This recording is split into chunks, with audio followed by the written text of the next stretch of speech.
Hello, good morning, everyone, and thank you for joining our press conference today.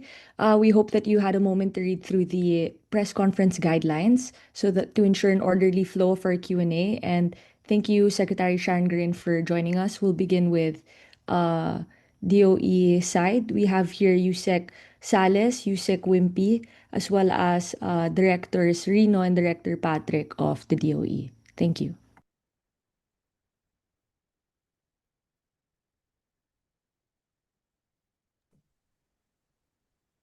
Should I start, Mandy? Yes, please. Thank you, Sec. All right. Good morning, everyone, and thank you for your presence today. And we are currently online because DOE is practicing work from home in order for us to help in saving fuel and electricity for the country, considering the current problems of the Middle East is not yet resolved. And the problems are still affecting us. So first off, I'd like to announce first, if you can flash the prices, Mandy. Today is the first day of the increase for this week. Can we flash the price for Metro Manila?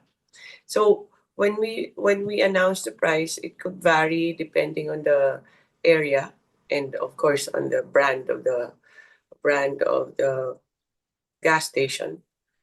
And so these are estimates according to our calculations based on the maps.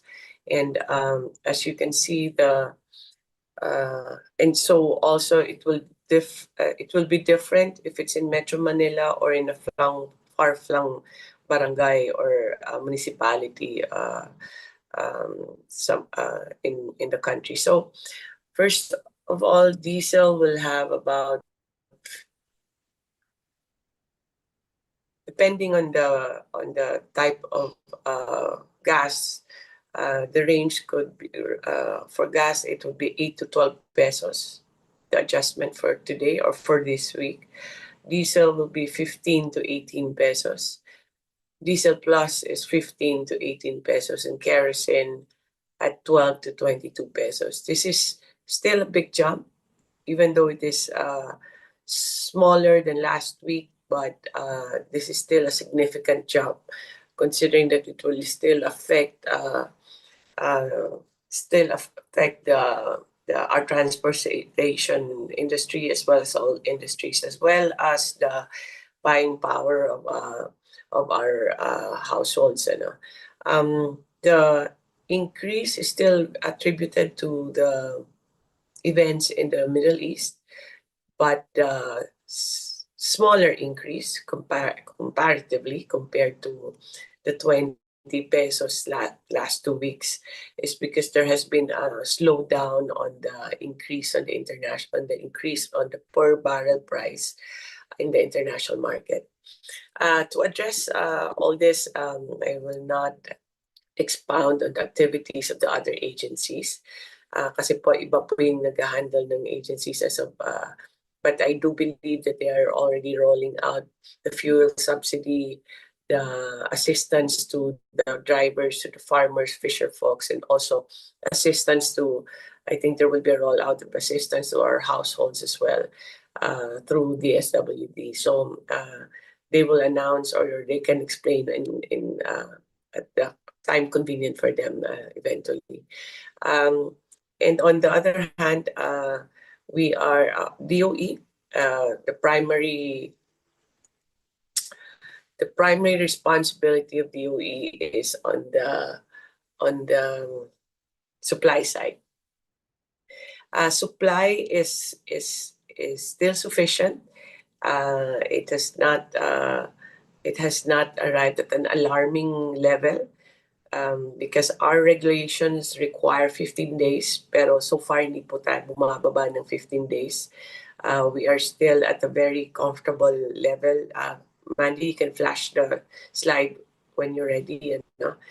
Just to reiterate what we've been announcing, what are we doing is, first is we monitor all the, can we go to the other slide, please?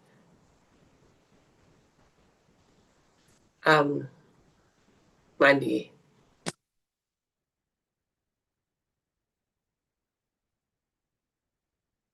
Yes, Okay. Josette, we're sending the file over. Thank you.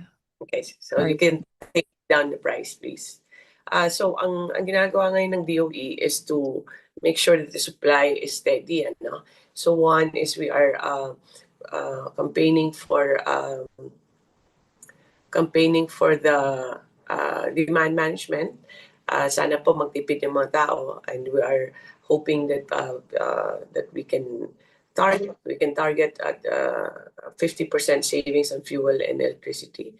We are campaigning that with the government agencies, as well as all the encouraging also the encouraging also the private institutions. Yusek Wimpy and his team will explain that later. And then, or Sila Patrick. And then we are also trying to push for more supplies to come in. Our companies are, for good news for this week, are able to confirm their orders and receive their orders actually this week and the following week. Okay, iba po dumating na this week. And so and then we are closely monitoring our companies. So far, wala pa namang alarming state sa kanila. Wala pang bumababa ng 15 days. And then what we are also doing is, although this is a private industry, the government, this is a liberalized industry, we are also working on trying to keep the supply also for the government to have a buffer. So ito po yung inventory natin ngayon. This is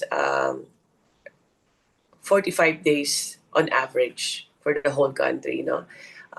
But if you go on product per product, there's gasoline. We have sufficient for gasoline at 53.14 days, diesel at 45.82 days, kerosene at 97.93 days, jet fuel at 38.62 days, and fuel oil at 61.49, and LPG at 23.51. Yan po yung status natin ngayon. If everybody remembers, the President announced that we had about 55 or 57 days during the start of the conflict. But now po, hindi po na ganun pa rin yung number of days natin, kasi may nadadagdag po ng mga deliveries po galing po sa ating mga supplier countries like Korea, Japan, even China. Lahat pa naman po ng mga suppliers ng oil companies natin have delivered as ordered by our oil companies. And then, so what else are we doing? We're also, through PNOC, we're doing the procurement of additional buffer. Hindi po madali po magkumuha ng buffer because it is very expensive. At currently po, we are trying to purchase 1 million barrels, and that's good enough only for 1 week for the country. And that will likely cost us about more than 10 billion pesos already for just 1 week of supply. So we are building our buffer despite the limitations. Pero our team is hard at work in trying to make sure that kahit po isa o dalawang araw yan, that's a very important addition para lang sigurado po na our country does not run dry, no? Hindi tayo maubusan ng fuel. So far po, manageable pa po yung supply natin. PNOC currently has already contracted for about 400 barrels, and this week we are negotiating for another 600 barrels. We're trying to finish that for this week. So, and on the supply, ayun po yung ginagawa namin, and then hopefully we can also appeal to the public na and our industries na wala pong profiteering and hoarding, because that will really affect the supply of the entire country. Not only the gas stations, pero yun po yung mga nangangailangan, they will be affected also, the industries po and the households. So Um, ang so far yung price po, due to the oil deregulation law, we have been coordinating with the oil companies and we've been participating also. But Yusek Quimpi is the one in charge in making sure that there is no abuse on the part of the gas station. So yun po, multi-agency po yung involved dyan. So I'll first off, before we go on the questions and answers, ang isa pala sa supply, why we have been successful also in our supply, there has been close coordination with the Department of Foreign Affairs and PNOC, DOE, uh, even DTI, in order to make sure na to coordinate with our supplier countries. We're doing G2G dialogues to ensure that the supplies come in, and that has been successful also. So we're quite thankful that our efforts in conducting South Korea, India, even China and Japan also has been quite successful kasi steady pa naman yung mga supply natin. So for that, I'll first turn over the reports muna with Wimpy, you want to go first? Yes, Sec. You were here in the Senate. We're starting in 9:30. So, good morning, everyone. Good morning, Madam Secretary. Good morning to our DOE colleagues and sa ating mga kapatid dito sa media. First of all, no, thank you very much to our media brothers and sisters and the networks because when we were able to go around and show the presence of government and how to on how to address the situation, you were there. And the objective really is how to make sure yung supply natin ay umaabot sa lahat ng gasolinahan at yung mga gasolinahan naman ay patas yung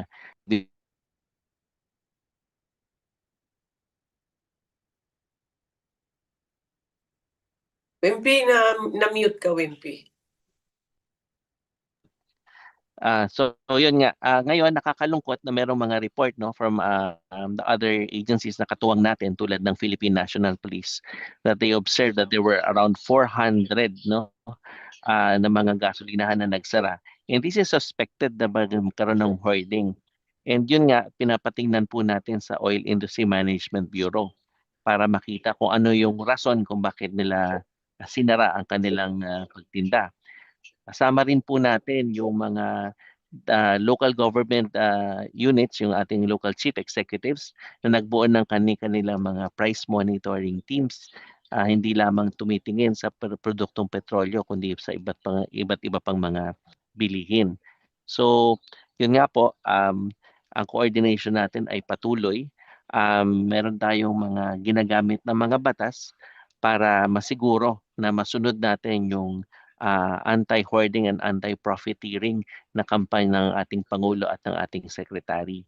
Ito po yung paggamit ng Certificate of Compliance, whether or not sumusunod yung ating mga gasolinahan dito sa mga kondisyones na inilagay at pinataw na responsibilidad sa kanilang pagtitinda. Pangalawa po sa ating mga local government units, yung kanilang mga business permit.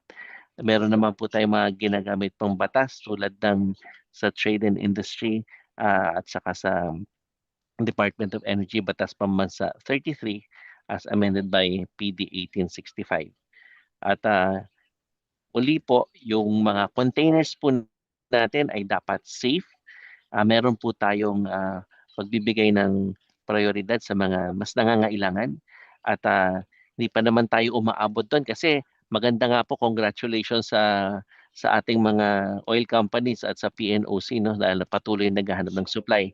At maganda po yata yung tulog ni Director Rino Abad this weekend no dahil pinakitang numbers ni Secretary ay talagang times 3 ay yung iba times 4 pa sa required ng 15 days. So ito po yung sinasabi ng Department of Energy, we are here. The objective is not to close the gasoline stations, but in fact, ang objective po natin, maging katuwang ang ating mga gasolinahan. Bukas ito, making the petroleum products available on the ground in every corner at patas po ang kanilang pag-ooperate para masiguro natin na patuloy po ang availability ng ating mga produkto.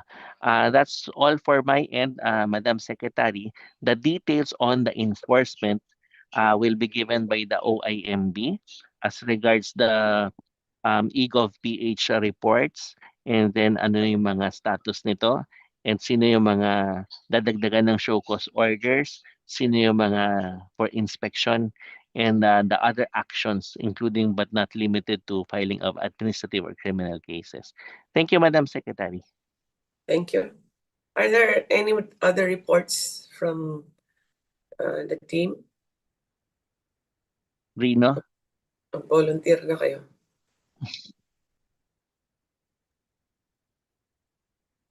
I think we've reported Rino's part also. Are you okay? Yeah. Okay. Secretary. Ma'am, we'll wait for the Q&A. Okay. No more to add. Thank you. Thank you, Rino. And on the part of Patrick, are you here or wala siya? Yes, good morning, Sec. Just to provide updates po dun sa mga kasamahan natin sa pamahalaan, marami pong salamat sa pagtalima sa naging direktiba po ng ating mahal na Pangulo sa ating MC 114. Base po sa nagawa na nating mga energy audits nationwide, umabot na po tayo sa mahigit 400 ahensya ang nating nabisita at na energy spot check. Ang average po na rating ng ating mga ahensya ay nasa 87%. At ang lumalabas po dito ang pinaka-epektibo na kagaya po nung minumungkahi ng ating mahal na kalihim, si Secretary, yung atin pong ginawang pag-work from home at yung compressed work week. Dito lang po sa DOE, magmula po nung pinaigting namin yung ating work from home, naobserbahan na po namin ang decrease sa ating electricity consumption, umabot na po ng mahigit 40%, 40%. Kaya po dun sa ating mga kababayan, sa ating pong mga negosyo, kung nais po talaga nilang makabawas sa ating pagkonsumo, malaki pong bagay yung pag-switch po natin sa work from home at yung compressed work week.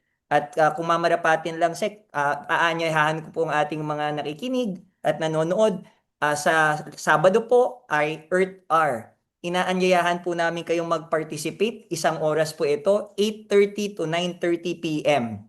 Kung babalikan po natin nung taong 2025, umabot po sa 161.98 megawatts ang natipid ng ating bansa. Ang ginagawa po natin sa Earth Hour ay nagpapatay po tayo ng ilaw para sa isang oras at nakikita po lang yun, halimbawa lang yun sa pagpatay lang po ng ating ilaw, ang laking tulong na po yun, bumababa ang ating demand. Kaya kagaya po ng paalala ni Secretary, kayang-kaya po nating pagtulungan ito, maiibsan natin yung ating demand, i-practice po natin ng energy efficiency, ang fuel efficiency, pasadahan po natin yung ating mga air conditioners, iset lang po sa 24 degrees Celsius, linisin po yung aircon filter, linisin po yung ating electric fan, bunutin ang mga hindi ginagamit na appliances, at para dun sa ating mga fuel efficiency, tips, available po ito sa ating DOE website. Pero ang unang-una talaga, i-check po natin ang gulong, hinay-hinay po sa pagmamaneho. Over to you, Sec. Thank you, Patrick.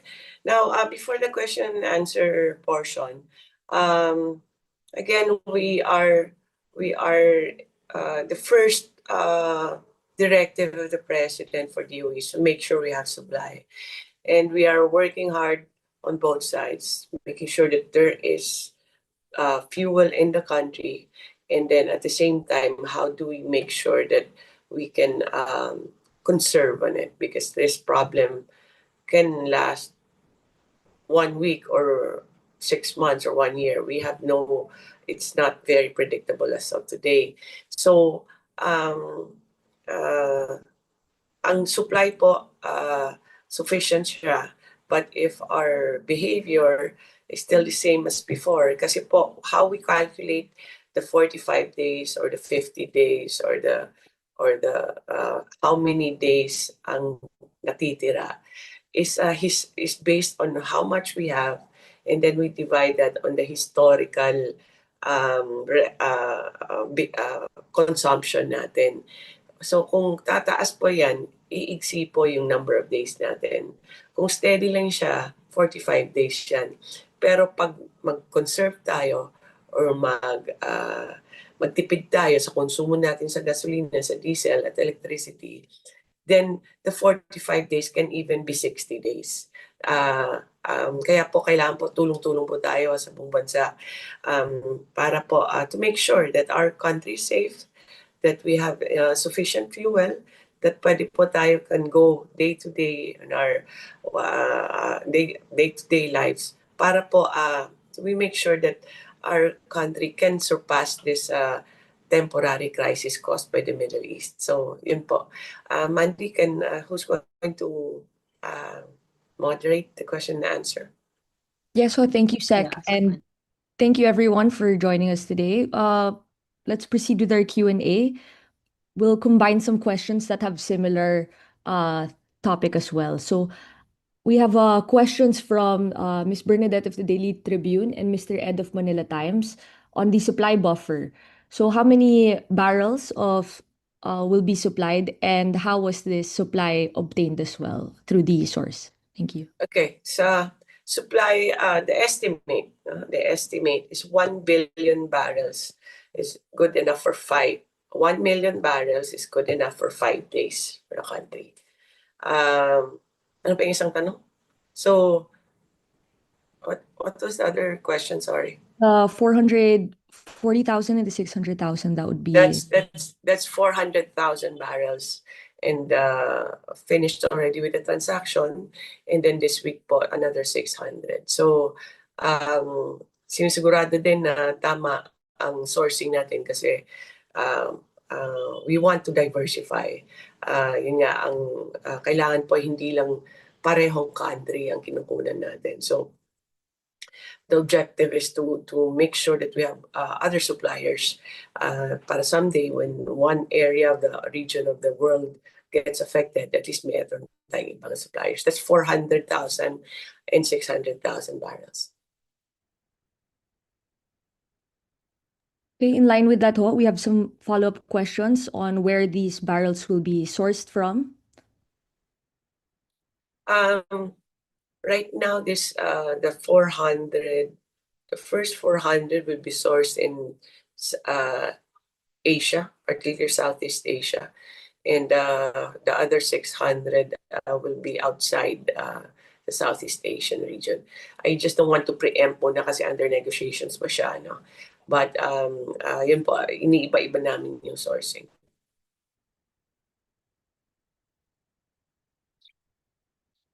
Thank you. We also have a question from Asahi Shimbun. Can you expound what discussions we've had with Japan, and if anything was agreed on? Thank you. We've made contact, or we met with also the Japanese embassy here in Manila, and also our ambassadors in Japan are also hard at work on this. But our dialogue is focused on making sure that the long-term contracts of our companies are honored, and then that incoming orders also we're asking to be accommodated kasi matagal na natin kasing mga partners to ang Japan in the supply of fuel here in the Philippines, and we're just checking na if the supplies are coming in, and also negotiating for more supplies. So very accommodating naman in Japan. We're grateful for the good relationship of Japan and Philippines kasi this has been a long-standing relationship in terms of economics, politically, and also diplomatically, no, magandang relationship natin. So they're also they understand your situation, but we also understand your situation. Kaya there was a good conversation with dialogue with Japan also. Thank you. Thank you. And we have here raised hand, Mr. Ted of GMA News. Go ahead. You can unmute. Hi, Sec. Good morning. Morning. Clarify ko lang yung in-order natin na 400 and 600,000 barrels for buffer stocking. Tapos through PNOC po ba to? Correct.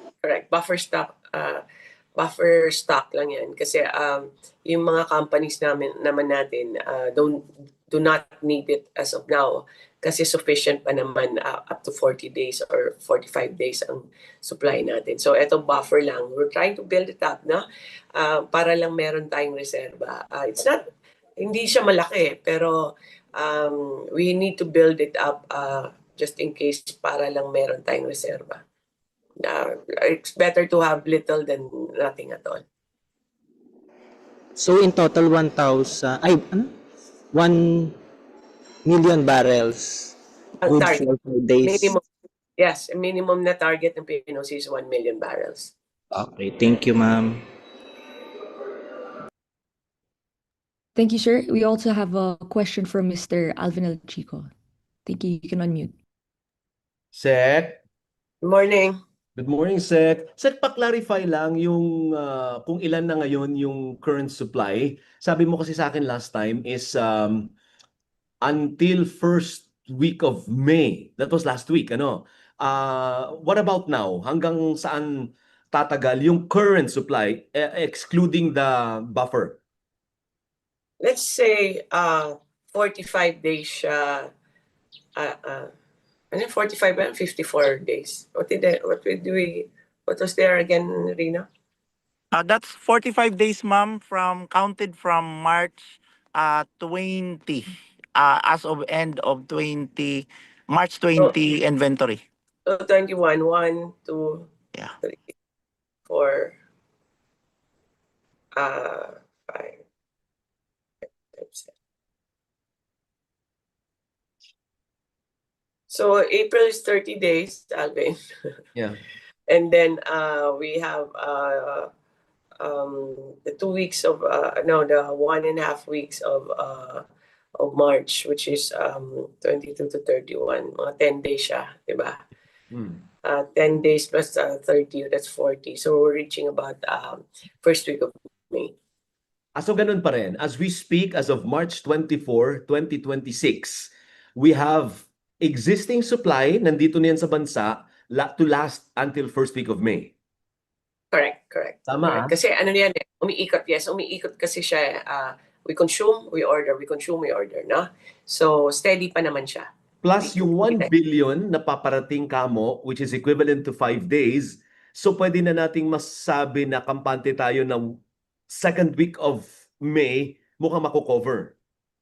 Yes, basta wala lang hoarding and profiteering.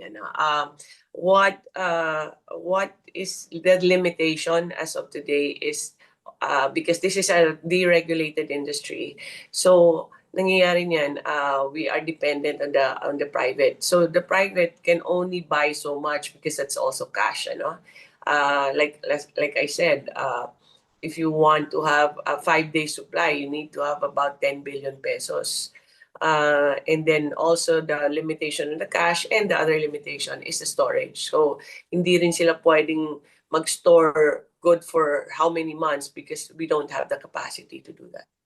Okay, follow up lang, yung Makati Business Club through Chairman Edgar Chua said in an interview kaninang umaga, maybe it's wise daw to identify na at this point sino ang magiging priority sa fuel supply just in case na umabot tayo sa punto na medyo alanganin na yung supply. Kumbaga this early, dapat alam na natin sino ang priority natin sakaling umabot tayo doon. What do you think? Correct. DOE is actually in coordination with DTI, and as I always say, we are quite comfortable today, but we should always prepare for the worst. So yesterday, with our conversation with the DTI, with Secretary Roque, na we need to we're starting dialogues now with all the industries, whether it's beverages, restaurants, para i-plan out. Plan out there, tell them how it is today, as we mentioned today, but how do we prepare? Let's not wait for May and realize something is wrong and then we do something.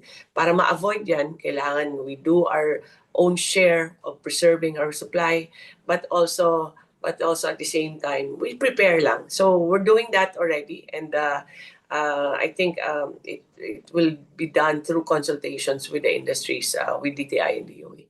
But offhand, ma'am, sino pong priority doon? Nasaan banda kami doon? Yung mga ordinaryong motorista, nasaan banda doon sa priority? I suppose hindi priority yung motorista, no? Priority will be what? Industries, hospitals, or paano ba yung hierarchy ng priority?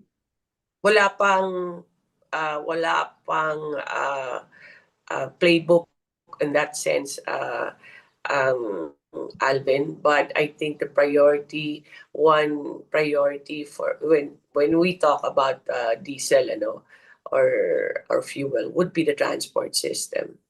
Transport talaga, because that's not just majority, most Filipinos use public transport, and we have to make sure that that's running, whether it's sea, air, or land transportation. Thank you, Mandy.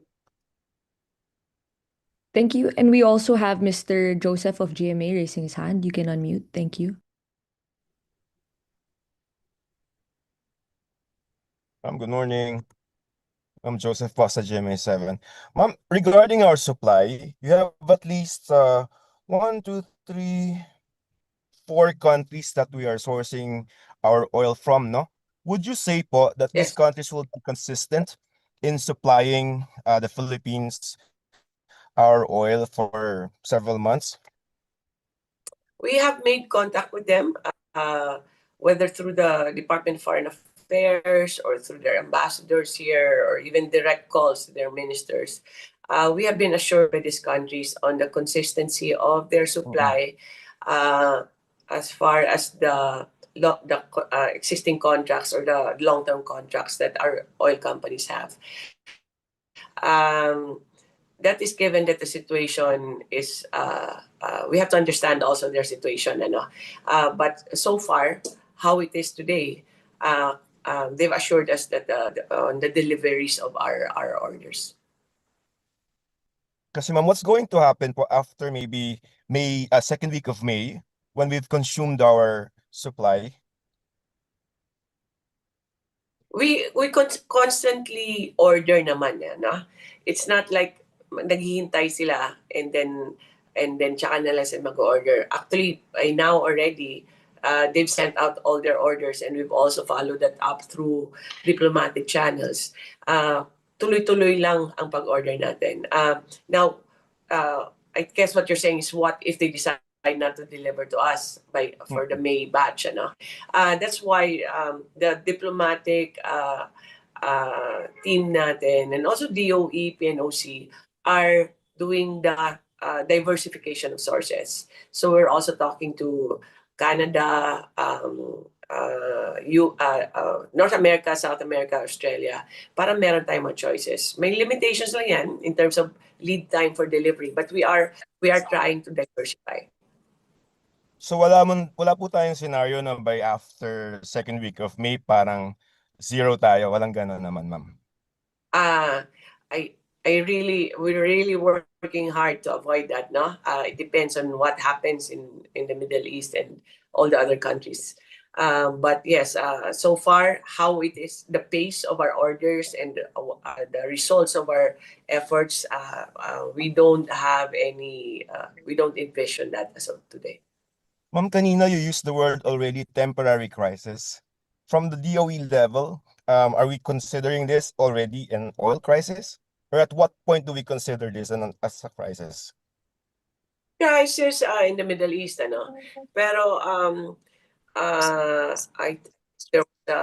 not sure I haven't followed the news very well, but I think there was a debate on whether this is a crisis or not. Correct. For DOE kasi we are all hands on deck naman, whatever is the semantics for us, we are really in Yusek Afendebella is the one doing the implementation, and full force yan, his whole team, and with PNP and the DILG and everyone else. Same with PNOC and the DOE for procurement.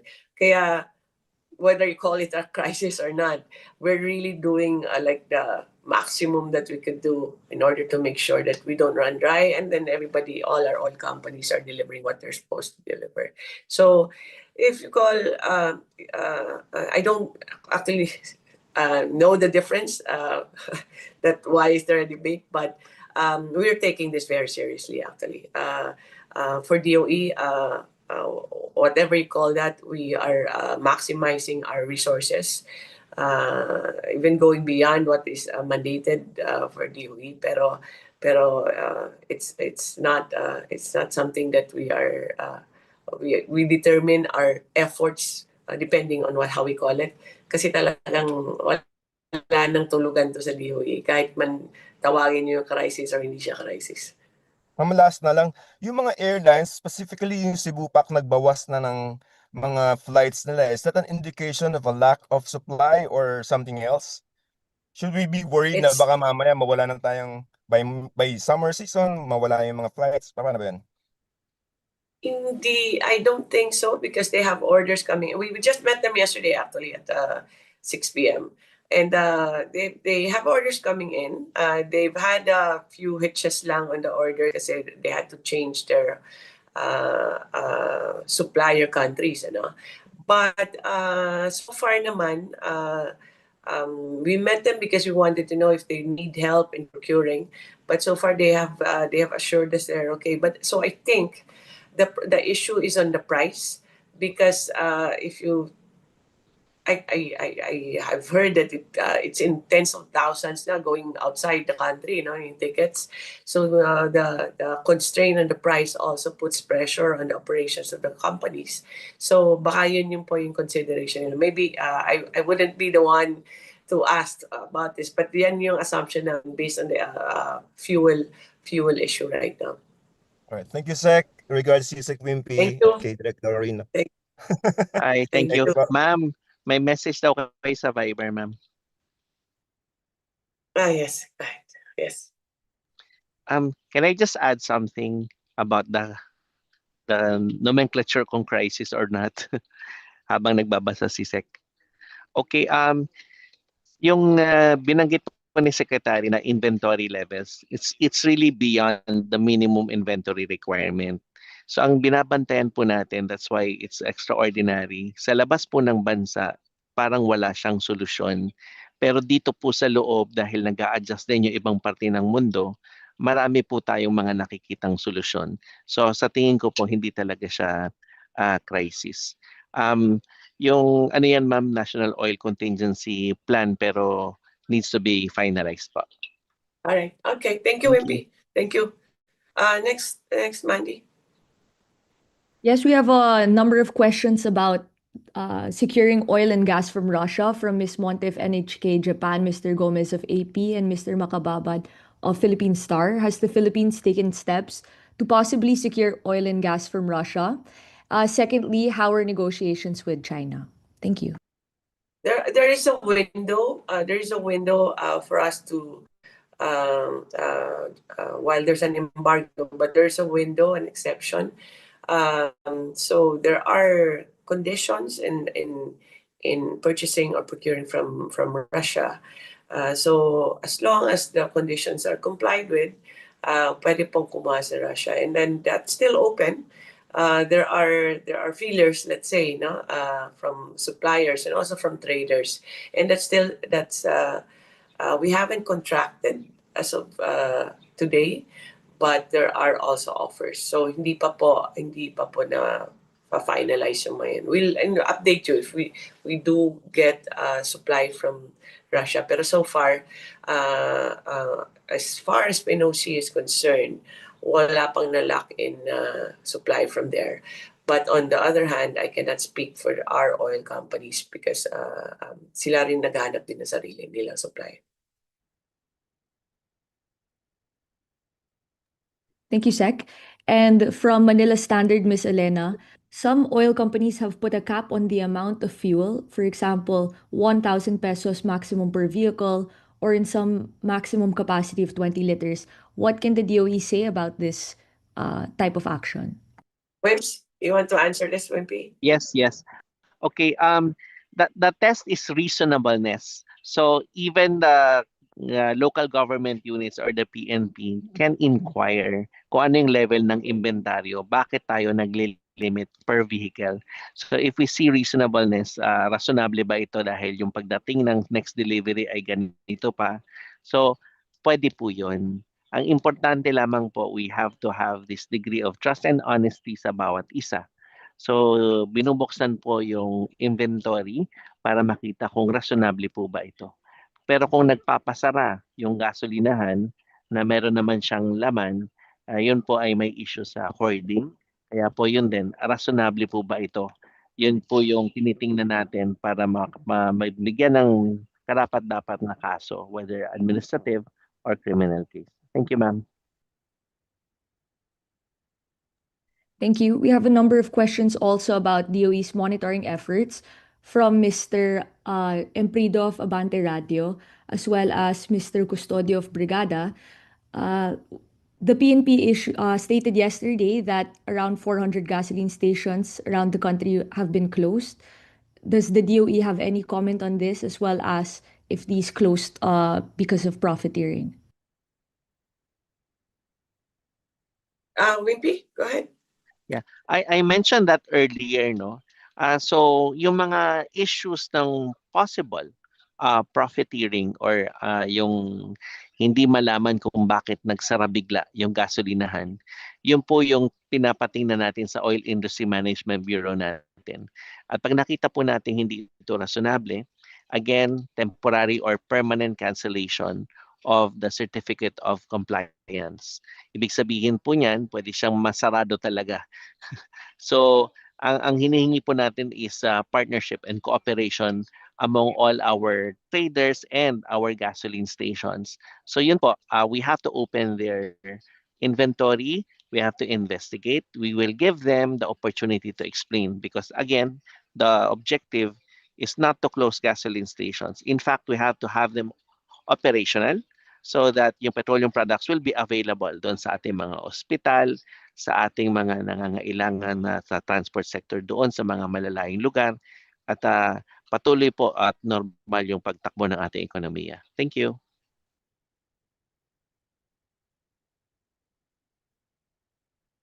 Mandy? So we have a question from Mr. Low of Al Jazeera.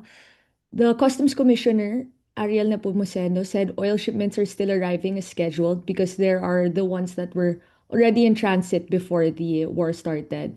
But the shipments may slow down if the conflicts drag on. What is the DOE's response or assessment on this?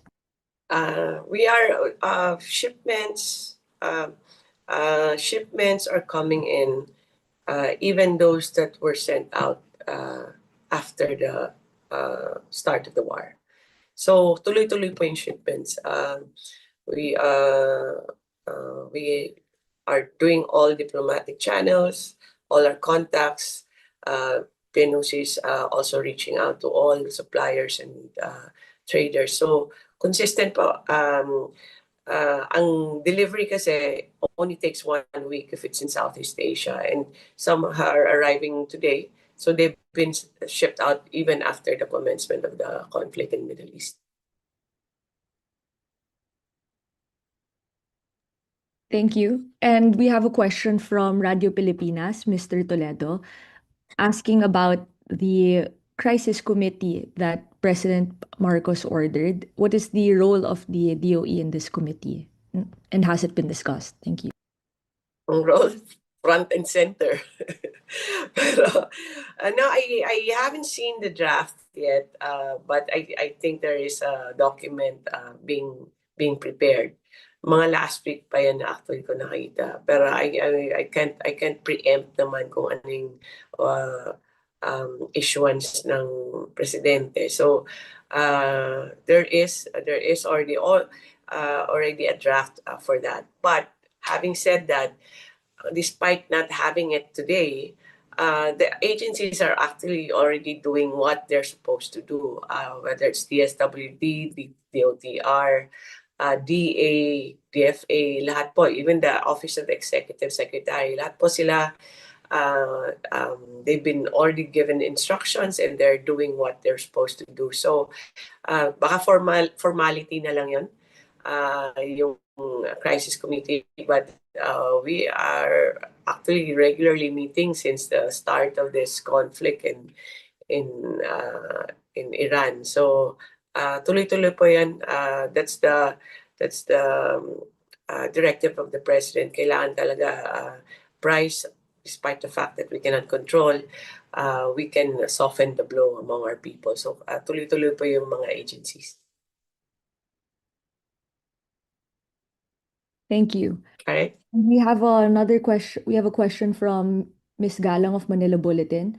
For the Euro 2 introduction, until when is the implementation, and is the market ready for this? Okay, the Euro 2, I'll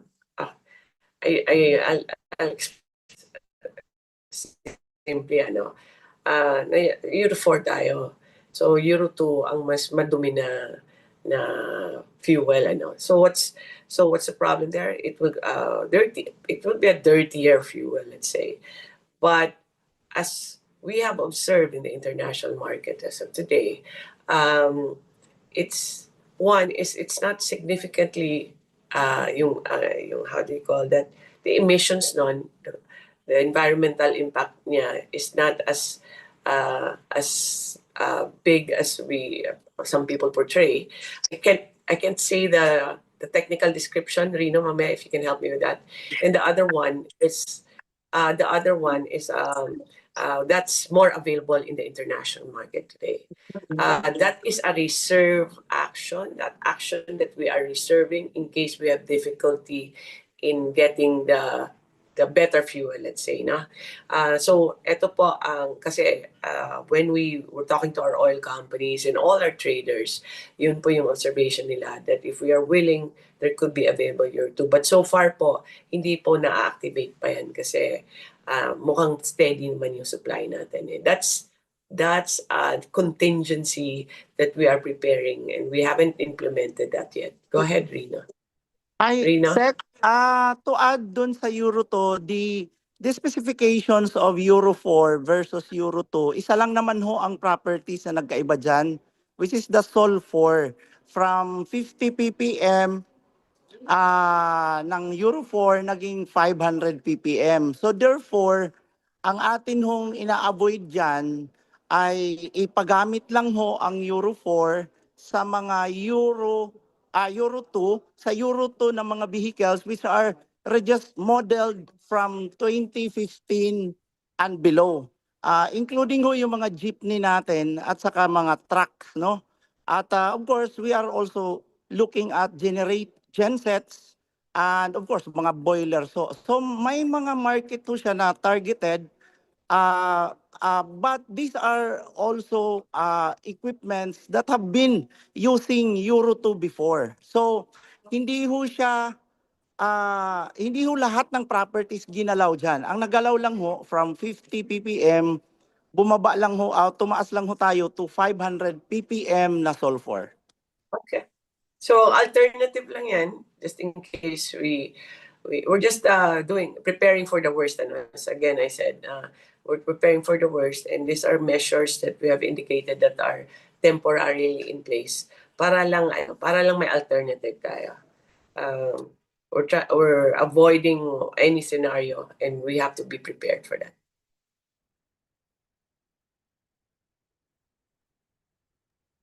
Thank you. We also have another question from Ms. Lema of Reuters. President Marcos said in a video message on Sunday that the government is talking to India, China, Japan, South Korea, Thailand, and Brunei about possible fuel supply arrangements. Could you update us on the current stage of these discussions and any details on fuel volumes the Philippines is looking at? We have a few issues that we take up whenever we do dialogues with them. All these countries naman are on the countries that we have existing orders and future orders due to, let's say, long-term contracts of our oil companies. We have had assurances ng all these countries that the supply will be steady. In addition to that, we have asked for supply also for PNOC, and some are still checking with their principals or their companies and the availability. So far po, it's still under discussion pa. All these countries actually. Ma'am, permission lang. We're about to start sa Thank hearing. you, thank you, thank you. Kami ni Yusek Sales. Exit na po kami. Si Rino Okay. nasa labas pa yata. Okay, sino Okay. na lang. Thank you. Kaming, Andito na rin ako, Sec. ayan na. Wag Dito ka na kami muna, tatlo. dito ka lang Kasi muna, maybe Rino. extended lang. Rino, doon ka daw. Sige. Okay. Okay, Sec. Sige, Okay, kami Sec. muna. Thank you. Bye. Bye everyone. Thank you so much. Thank you, thank you. Okay, thank you. We've gone through we're taking last few questions na lang po, and we've gone through the first round as well. If we have a, yes, go ahead, Zach. There's a few follow-ups on the Euro 2. Kailan, once we see that the the international supply is tight, then we'll take it into consideration. We're preparing lang, we're already assessing what what equipments are possible users of Euro 2. Pero ina-assess namin kung ano yung volume and what are the transport and what are the gensets that pwede. So, kina-quantify pa namin ngayon. And it hasn't been activated pa. And then on the other hand, it's other local reserves. I think what the objective of this is to import, no, in case it will be necessary. So far hindi pa naman. So tinitignan pa lang yan. Pero you know that issuances take time, no? At least 15 days or 30 days. Kaya nagpre-prepare lang kami all the temporary measures. Again, we're doing all this in order for us not to be left with the worst case scenario. Okay, we'll take one question from Ms. Pam Castro of AFP. Hello, ma'am. Can you hear me? Yes. Well, you sent us a message yesterday telling us that we are ramping up cheaper oil. In what way is the Philippines doing that? And also, are we planning to buy more? Are we planning to buy more coal? If so, where are we buying it from? And are we buying clean coal? Also, just for the record, in terms of percentage, how much are we reliant on coal in power generation? And since we are ramping up cheaper coal, how much more will be added to in that percentage? One question ka lang ha, pero dami-dami. All right. Okay. I'll explain na lang in general. No? So, what's the other problem we are facing because of the oil price hike? It's also on electricity. Electricity is we produce electricity here in the Philippines using different types of fuel. So we have renewable energy, we have diesel, coal, malampaya, natural gas, LPG tuloy, LNG, the liquid imported na gas. So it's a combination. Around almost like 60% is coal and imported also. So what is if because of this oil price hike, the prices of diesel and LNG, which is the imported natural gas, liquefied natural gas, all went up. Aakyat siya. And what's the effect? It will increase the generation cost and increase the electricity rates. As of 3 weeks ago, the initial week of the conflict in Middle East, there was we've simulated, and there was supposed to be like a 16% more or less increase in the price of electricity, especially in the Meralco area, because LNG is a supplier. We use LNG for some part of the Meralco generation. So let's say it increases because of diesel and LNG. Then what we have been studying this for 2 weeks, headed by Yusa Guevara and ERC, PNOC, ERC, IMAP, everyone else, no? How do we keep it from going up? Why do we just not let the market forces decide on what the ultimate price will be? Because I think for the president, it's already too painful na, no? High price on fuel, tapos mag-i-increase ka pa ng electricity rates. The effect is the constraints on the budget of each household, as well as the constraint on our economy. It will affect the our trade, our economy, lahat-lahat po. Even the basic services of the government. So, in simple terms lang, in simple lang, so ibaba natin yung generation ng mahal and then iakyat muna natin yung mas mura. So ang mahal is diesel and LNG. We try to control that and then increase natin ang renewable and coal. No? How do we do that? We have talked to ERC on the manner on how it should be implemented on the coal side. We met with the Indonesia ambassador, and we made contact with Indonesia to assure us of our steady supply of coal. And also, we talked to the generation companies, coal-fired power plants, to check how much they can increase their generation. So, ayan po, in coordination with them, and also trying to solicit their support on this temporary measure para hindi po may impact sa mga tao. RE, Wimpy, Mario, our undersecretaries are working hard so that all the RE projects that are supposed to come in late this year, pinapa-advance po namin this quarter. Kaya medyo meron na po about out of the 900 or so megawatts, mag-a-advance po by this month or next month or this April, around minimum mga 300 megawatts para ma-advance siya. So we're balancing it, and this is a temporary measure in a sense that we have also to respect the contractual obligations, no, and rights of these companies. But we've met them and they're willing naman to participate in this temporary measure that we're trying to impose or to start by April 1. So, follow up po. So, we're planning to buy, if ever, more coal from Indonesia po. It will depend on what is the additional requirement they will have once we have the whole design set up, ano. Maybe it's not necessary because may stock naman sila, or but we also have our own coal with certain limitations on sinong pwedeng gumamit doon. So maybe it will be necessary, maybe it won't, but we have to see pa on how this will pan out, ano. Coal, there's no restriction naman on our importation of coal from Indonesia as of today. Last question na lang po talaga, promise. So, since, yun nga po, so if ever, pwede na po ba nating masabi as of this time kung how much more percentage, in terms of percentage ng coal ang ating idadagdag pa sa coal use in power generation po? We have to, I can Mhm.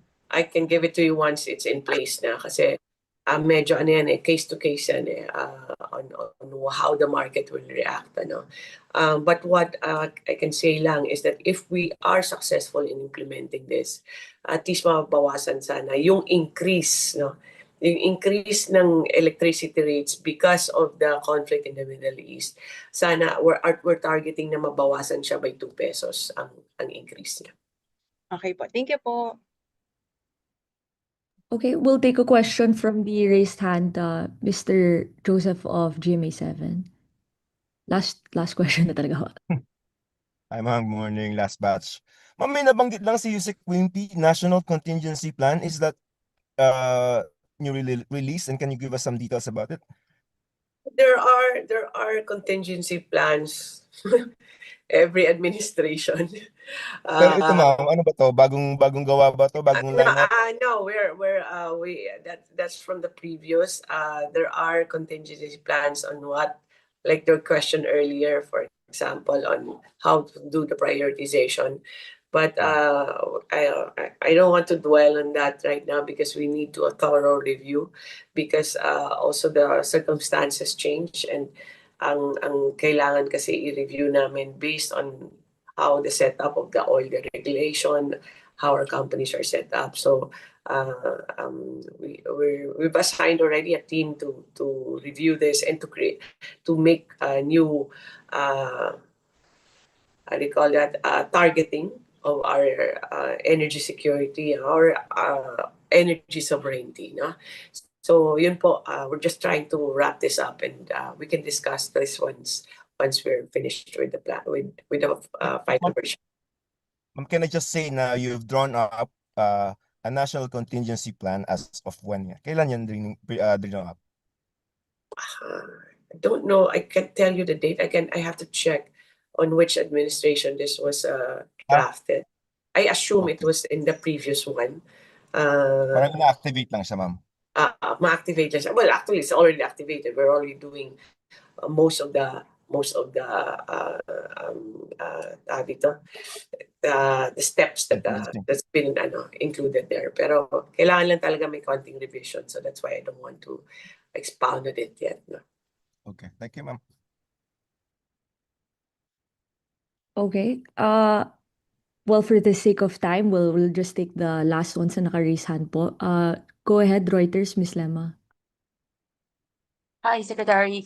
Just a quick question about the coal. You said that you spoke with the Indonesian ambassador. Was that a recent conversation? And you said that you're trying to get assurance that they will not, that they'll ensure a coal supply to the Philippines. And did you get that assurance? If you've seen in the news, there were a few reports that said there might be closure or stoppage on the exports, but those talks have been popping up every once in a while that Indonesia might restrict exports, and I think there was one rumor back in January, and so that's why we were just making sure that we have enough supply. We've checked with the ambassador and also our post there with the DFA. Wala pa namang restrictions, and there's no plan naman to limit our order. It's more of a question of they will adjust their price, in which we are observing as of now. When was the meeting? About 2 weeks ago. So, may explicit assurance po from them. Yes, sir. Yes, ma'am. But you know what? We have assurance naman. We're good partners with Indonesia. We have a long-standing trade relationship with Indonesia. But at the same time, our companies, we've been discussing with them, is to assess their power plants and how much local coal also can they maximize in utilizing, because we also have local resources, and that's part of the contingency plans that we're drafting now. Kung paano natin to make ourselves more sufficient in case of any trouble in any country supplier natin. Thank you, ma'am. Thank you. Okay, last two, Sir Bricks of Philippine Star. You can unmute now.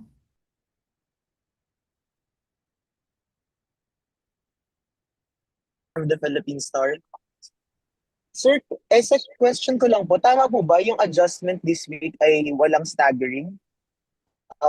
One-time price hike lang po. And may nabigay po ba yung mga oil companies na reason kung bakit hindi na All right. On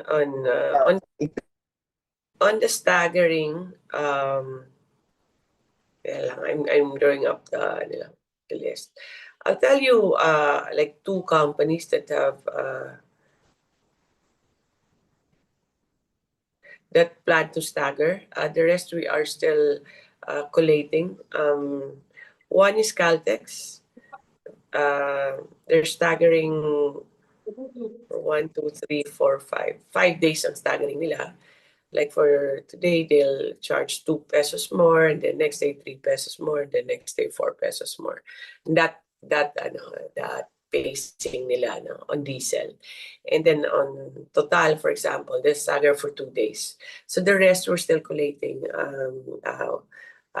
awaiting for their reports. Ma'am, pero for other oil companies, like yung mga oil giants, na like Sea Oil and Shell, and Petron, ma'am, bakit hindi sila mag-stagger? Staggering, staggering is financial consideration, kasi you give up part of what you're supposed to charge, no. There are true enough, there are less and less companies that are staggering now.